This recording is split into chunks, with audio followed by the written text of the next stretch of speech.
Oke, yuk tadi kan ada arahan dari pimpinan kita bahwa karena pemantauan dan evaluasi atas tanah ini merupakan program prioritas kementerian, sehingga kita harus optimal hasilnya.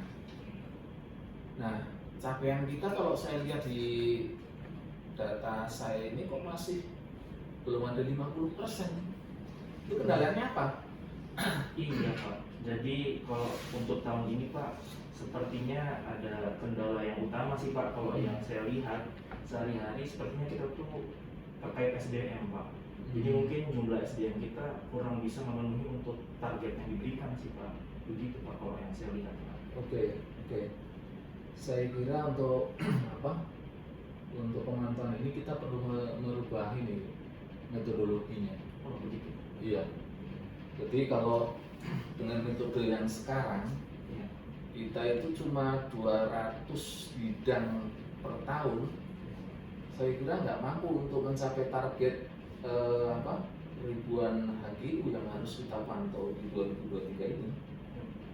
Nah, mungkin gini, kita siapkan metodologi yang baru itu dengan sistem informasi. Baik Pak. Sistem informasi dan dengan interpretasi citra. Oh Iya. Baik Pak, boleh. Saya kira dengan cara seperti itu pemantauan kita lebih efisien dari segi waktu maupun biaya. Betul nggak? Iya Pak, betul juga ya Pak. Ya. Nah, untuk itu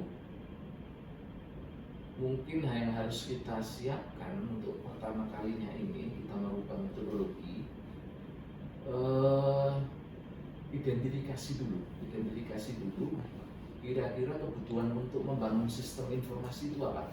Baik Pak, akan saya catat Pak. Ya, itu yang pertama ya. Yang kedua mungkin kebutuhan tenaga ahli kita, karena saya yakin sumber daya manusia kita tidak mencukupi, Oh baik Pak. dan secara kemampuan juga masih kurang ya dalam hal IT ya. Iya Pak. Jadi kita perlu rekrutmen tenaga ahli. Oh baik Pak. Tenaga ahli ya Pak. Iya betul, tenaga ahli perorangan ya. Baik Pak. Ya.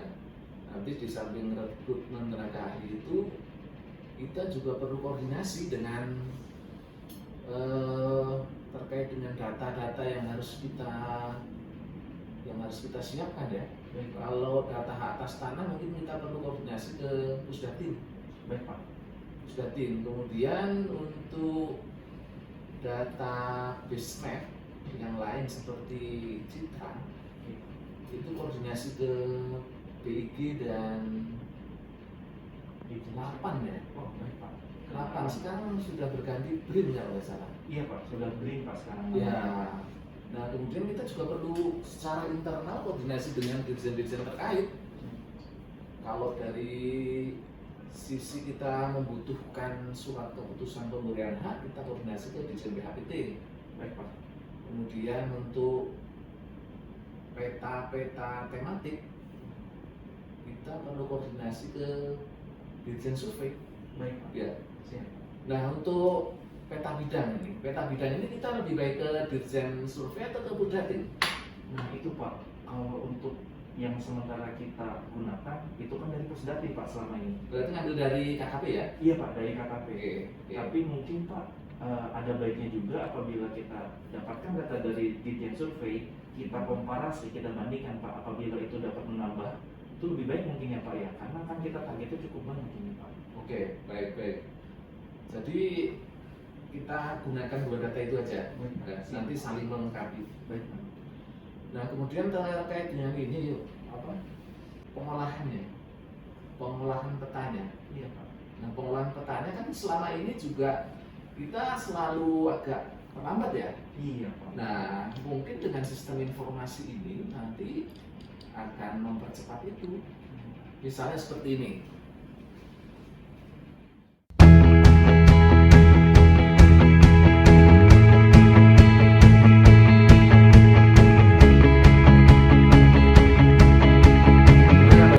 Yang saya jelaskan tadi sudah cukup jelas kan?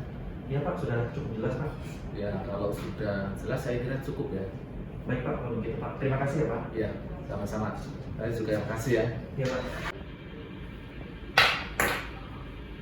Untuk memastikan program dan kegiatan berjalan sesuai dengan target yang ditetapkan, kita perlu memberikan arahan yang jelas dan terstruktur sehingga staf dapat memahami dan melaksanakannya dengan baik.